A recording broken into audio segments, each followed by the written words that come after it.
आज जो सांबादिक सम्मेलन में आम आम तरफ जनइबा चाहूँ बालेश्वरवासी को जे आगामी 1 तारिख रु 11 तारिख पर्यंत इंडिया ट्रेड एक्सपो नाम गोटे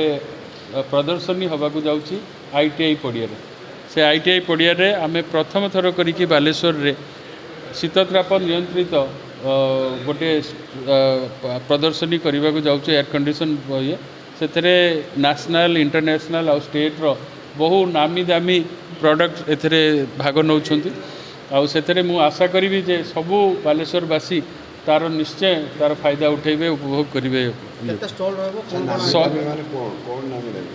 नामी दामी माने कहवा गले बहुत बड़ ब्रांड नुह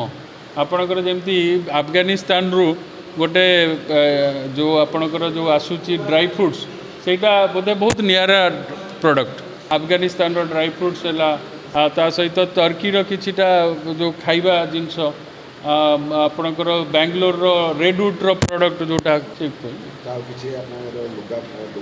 कपड़ा जिनस भी अच्छी कपड़ा भी ये लाइफस्टाइल उपरे भी अच्छी आपणकर फूड प्रोडक्ट्स उपरे भी अच्छी आपणकर आज्ञा ऑटोमोबाइल रे आमे किछि इंटरेस्टेड पार्टी लोकल रो शोरूम आम संगे कांटेक्ट करछंदी तांका प्रोडक्ट डिस्प्ले करिया पे किंतु वर्तमान सुधा सेटा फाइनल है नै तो एटा केते स्टॉल आनुमानिक पड़िबो 1 रु 11 तारिख पर्यंत चलिबो आनुमानिक स्टॉल नै 100टा स्टॉल पड़िबो।